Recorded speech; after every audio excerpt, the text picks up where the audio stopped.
right, so we're back in here again in the recording studio. So glad to have you here.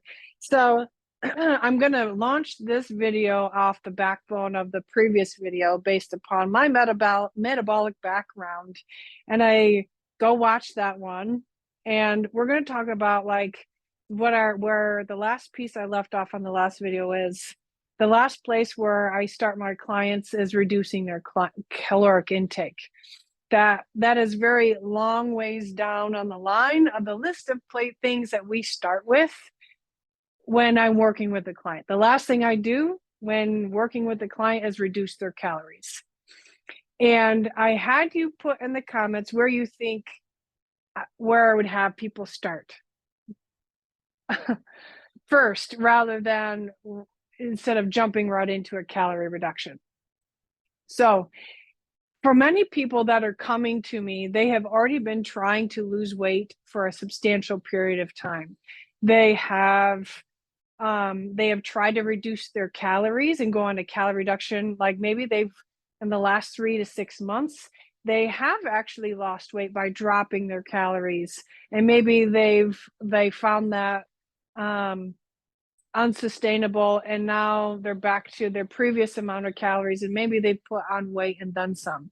Or maybe they've tried to go on a calorie reduction diet and maybe they still haven't lost weight yet. So the last thing I'll do when new clients come to me is start them on a calorie reduction, because I need, in order to help guide them in a direction of where they want to go, I need to know what vision do they have for themselves. Do they even, I guess the best predictor of someone's long-term success will be if they feel like, if they believe that there's a way out, if they actually believe that they can lose the weight long-term. And there's so many things that are going to be predictive of that based upon that belief and that mindset. Do they believe that they actually can lose the weight and keep it off long term? Do they have that internal compass that can lead them there? Okay. But depending on who's coming to me, there's like, when we're looking at what we call behavior-based goals. Behavior-based goals means someone who that loses 40 pounds and keeps it off, what kind of skills do they need to do that? What kind of behavioral traits do they have to make that possible? And I will say, like, to do that, maybe they need to eat more balanced meals most of the time. Maybe someone that loses 40 pounds and maintains it for years on end doesn't skip the gym or whatever their workout might be. Maybe that person prioritizes good sleep. Maybe that person has a stress reduction or stress management part of their lifestyle. This person might also, the behaviors that they might do is they might get a minimum of 10,000 steps a day. They also have a good community of support, and maybe they have a rich spiritual life and they have a fulfilling career, right? Like there's many behaviors that someone who loses 40 pounds and keeps it off for year after year, they have behaviors that become part of their identity. So when I quit smoking back in college, or when I got into massage school, I didn't say I'm a former smoker. Today, it's like I identify as a non-smoker.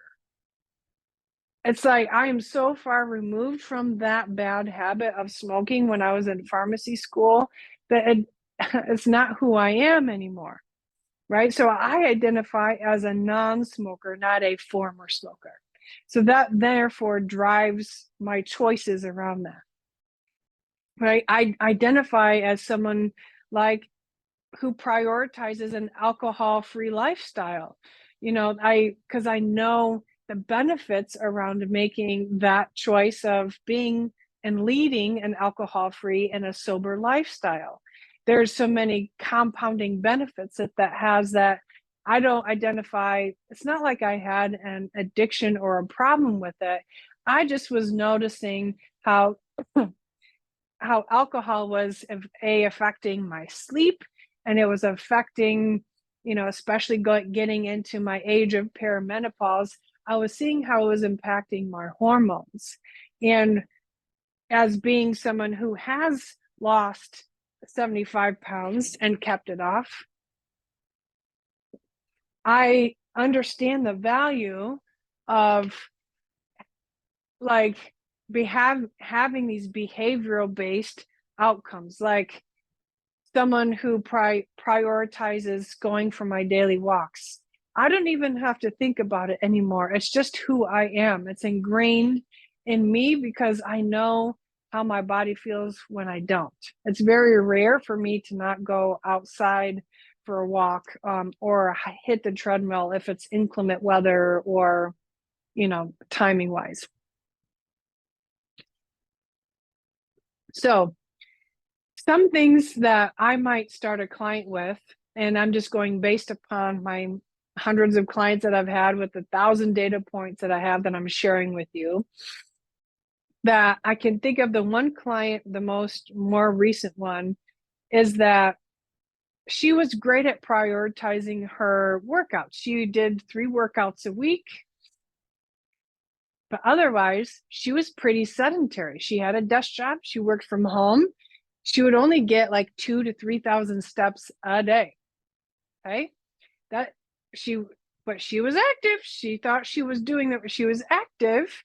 She was prioritizing her workouts 3 times a week, but otherwise she was sedentary. She didn't get a lot of movement throughout the day. Our bodies are made to move. So one of my first things I suggested to her, and she took responsibility for, was let's get a minimum of 7,000 steps a day. And then because someone who loses 40 pounds and keeps it off for years over and over, prioritize a certain level of movement outside of exercise, because our body likes a certain level of movement, right? Otherwise, things get stagnant, right? Our lymphatic system doesn't work very well. Our bodies are made to move. Our bodies are not made to sit on our duffs. So at the end of every session, I say, on a scale of 1 to 10, where do you feel like you could execute this task of getting a minimum of 7,000 steps a day in? And she told me, I feel like a 9. I could do this. And you know what I do with clients? If that isn't a 9 or a 10, that they don't feel like they could execute this every day for the next 2 weeks, I have to make it simpler and easier for them to do. Because if they're not a 9 or a 10, if maybe they're a 6 or a 7, if she would have said 6 or 7, I would say, okay, where could we get that? How can we make that a 9 or a 10 as far as the scale of duplicating this for the next 2 weeks? So we would have had to say, okay, maybe it's 5,000 or 6,000 steps. That might make it more doable.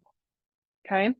But our strategy, okay, that was what she had taken responsibility to do for the next 2 weeks. But what we had to do is, it's not automatic for her yet. So she had to set in reminders to when she dropped her daughter off for school, she would then do her laps around the YMCA track and then come home and start her work day. Boom. Before she started her work day, she was already at 5,000 steps. So it takes, if it's not automatic, we have to put in reminders or triggers to schedule and plan it in when we know it's going to be, when we're going to have the least resistance to get it done. Another client that actually this very same client, her next responsibility that she took ownership of, after she was able to do that for 2 weeks, the getting her 6,000 to 7,000 steps in a day, then we were like, okay, well, you can't from the words of James Clear, you can't improve upon a habit if you don't have one in the first place. So many people will try to make grandiose goals and plans like, oh, I'm going to hit the gym 5 days a week and I'm going to do this strength training program. And they haven't mastered the art of just showing up every day and just doing 5-minute action. Like, this is the science of, like, I think it's Kaizen, the art of doing something small and having that build momentum, making it a simpler habit, being able to master that of the art of showing up, and then you can improve upon that habit. Okay. So what I had her do, instead of I don't give meal plans. I don't change people's caloric intake. I just had her be more mindful about what she was eating. So within our track and my coaching app, I would have her take pictures of what she was eating. I wasn't having her log her calories on MyFitnessPal because I don't do that. I was having her take pictures of her food, and it would asking her how she felt when she ate it, who she was eating it with, and what kind of environment or emotional state was she in when she ate it. And then how did she feel afterwards? So just by being more mindful about what she was putting in her body, that was the next step, because we can't improve upon the quality of food that she's providing her vehicle or her body without first being cognizant of what she's putting in her body in the first place. So we had to create awareness around her food choices. She was able to track her food on the coaching app for 2 weeks. And just by her being more present and mindful with her eating, then she was able to shift the way she was then eating. Because without, and like, hunger and appetite awareness is a skill around eating well-balanced meals most of the time. That's a skill and a behavior about keeping 40 pounds off long term. That's a skill and a behavior. So in order to do that, you have to have appetite awareness. Am I hungry or am I not? Am I stressed, or am I bored, or am I anxious? And am I eating because of that? Or am I eating because my body's telling me that I'm hungry? So many people do not have that appetite awareness, and they're eating based upon when an app or when a meal plan is telling them to eat, not listening to when they actually have true hunger versus being told what to eat and when to eat. There could be a time where that skill of scheduled meal times might come into place, because of so many people are just get into so much busy working mode, or like moms at home, they get so busy of caring for littles and caring for the house and doing all those things that they honestly forget to eat, and they don't eat for themselves. That could be a skill that or a practice that I might have, say someone start with a scheduled meal time, so that they can remember to eat. Pardon me. Because what might happen by giving to that individual that habitually doesn't eat because they're too busy, whatever it might be, giving them scheduled meal times over a period of time, it'll teach their body their hunger cues.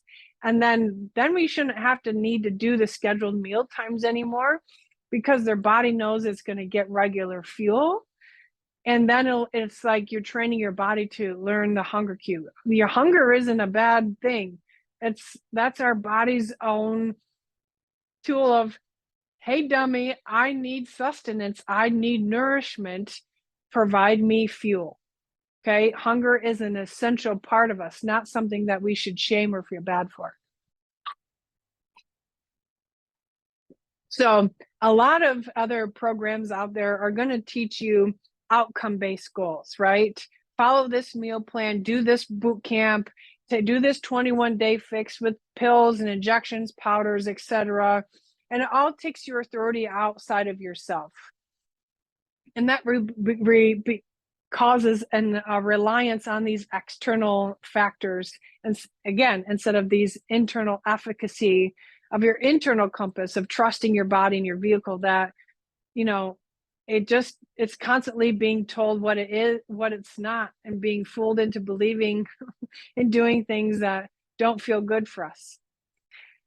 But other things like this individual, like after she did her tracking with her food, I asked her then to do a body scan and do, like, prior to each meal, so that way when she's eating and digesting, our digestive system operates best when it's calm.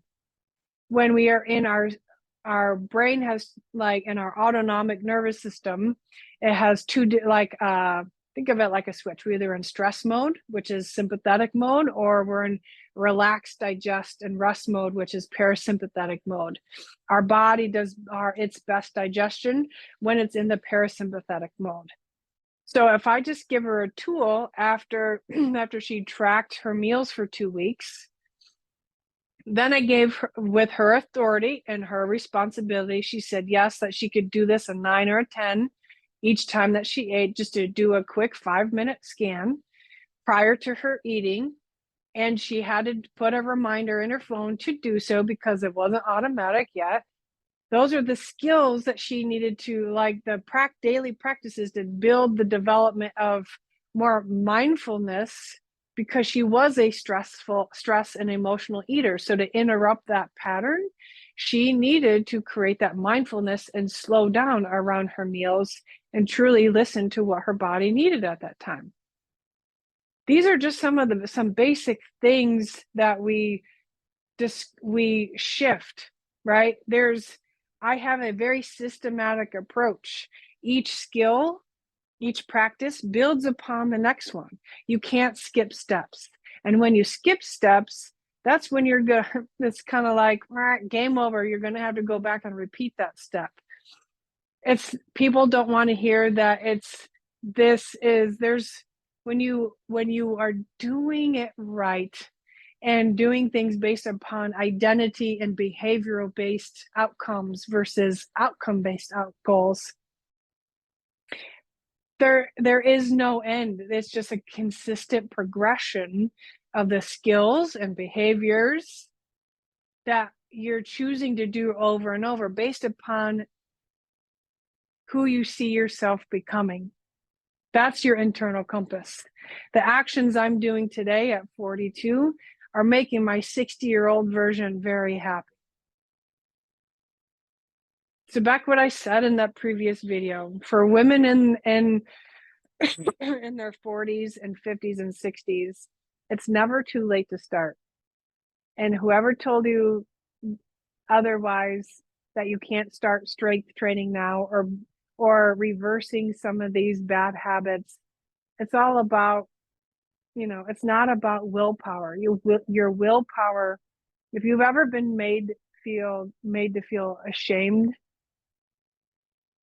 of your inability to lose weight or to keep it off, those people don't understand the psychology. Most diets fail most of the time. That's why I'm not in the diet business. I'm in the behavioral change business around food and our body image.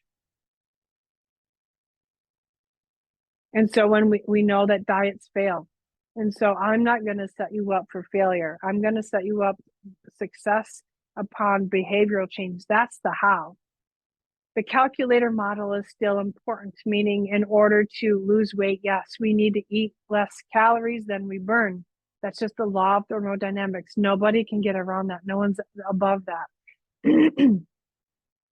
But how our body, if someone comes to me and says I'm doing everything right, but I'm not losing weight, or they say that they've gone on a 1,200 calorie plan or an 800 calorie plan and they're still not losing weight, that's a red flag. Either maybe they're tracking their macros or their nutrition improperly, and maybe they're not actually in a deficit. That could be a case. Or if they are truly eating, say, 1,200 or 800 calories a day and their body's not losing weight, that is telling me that you've trained your metabolism to only require that many calories a day. Meaning if you've ate 1,200 calories for years on end, you've trained your metabolism that it is only going to get 1,200 calories a day. And that's where your throttle or your threshold will be for your basal metabolic rate, which is the amount of calories that your body burns at rest. That doesn't include the thermogenic effect of food. It doesn't count your calories burned during exercise. It doesn't count your calories burned on your non-exercise thermogenesis.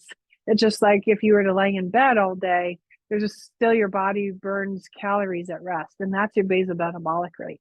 So if someone tells me they're at 1,200 calories and they're not losing weight, and they're in fact are at 1,200 calories and not just incorrectly tracking their food, that's telling you've trained your metabolism only to need that many. That's only it's like a thermostat. You're trained it to only need that many calories a day, so it's not going to burn more than that. So you've essentially have been in this low calorie mode for such a period of time, where now your metabolism, that is like a pilot light instead of a raging fire. And so that's when people tell me I just look at a slice of bread and I gain weight. That's probably true, because each time that you go on a diet and your first mode of action is to reduce calories. Every time you reduce calories, and maybe you might get a first initial weight loss, but if you find it unsustainable, which most calorie restriction diets do, you typically go back to your previous level of calories. and now because of or your thermogenesis adaptation, or your metabolic adaptation, every time you drop your calories, it's going to drop your metabolism. That's just the way of metabolic adaptation works. The 215-pound version of me burns more calories at rest than the 150-pound version of me. Smaller bodies burn fewer calories. And so every time that you drop your calories as your first mode of action, you're actually doing your body a disservice. You're doing your metabolism a disservice. So that's why I don't go into calorie deficit or calorie reduction models of weight loss. We build habits that build your basal metabolic rate, that allow your metabolism to be more flexible and to be more resilient. So, and these behaviors are what do that. Calorie, deprivation doesn't do that long term. It's not sustainable. And this is why, if people are ever afraid to, acquire assistance from an actual behavioral change specialist around food and body image and nutrition, it's because they feel shame and guilt around their inability to lose weight, and to keep it off. Every time you yo-yo with your diet or your weight, like the crash diet, and then you gain the weight back and then some, and then you keep on doing that. There's a lot of guilt and shame around that. And I'm here to remove that, saying, anytime that you're able to be in a safe space for you to be witnessed, that's going to change the way this story of food and body image lives within you. And that will empower you to make these decisions that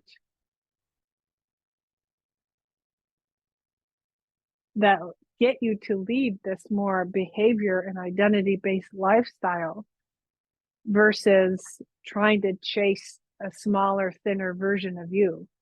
Because if you're just looking to lose weight, when people come to me saying they want to lose weight, they're really coming to me saying that they want to be happier, they want to be healthier, they want to feel more attractive, they want to, there's all of these quantitative things that based upon a feeling, like they feel weight loss is going to give them X, Y, and Z. And in fact, it will never give you that. Whatever problems that you might have at your current weight, I'm guarantee you're going to have those same problems when you're smaller, when you're at a lower weight point, unless you address them with these behavior-based models. That's just the way it works. And so I'm more interested in, how do I get people to lose weight successfully? I'm not going to erase the desire for people to lose weight on this planet. There's always going to be this desire for people to lose weight. I'm here to teach you how to ethically do that based upon behavioral change models versus diet and calorie deprivation models. So let me know what you think. I would love to hear your comments. And if you know anyone that needs to hear this information, give it a share. Please subscribe, like, follow. And if any of this resonates for you and you're lighting up saying, yes, finally someone that understands me, how can I help? Until next time.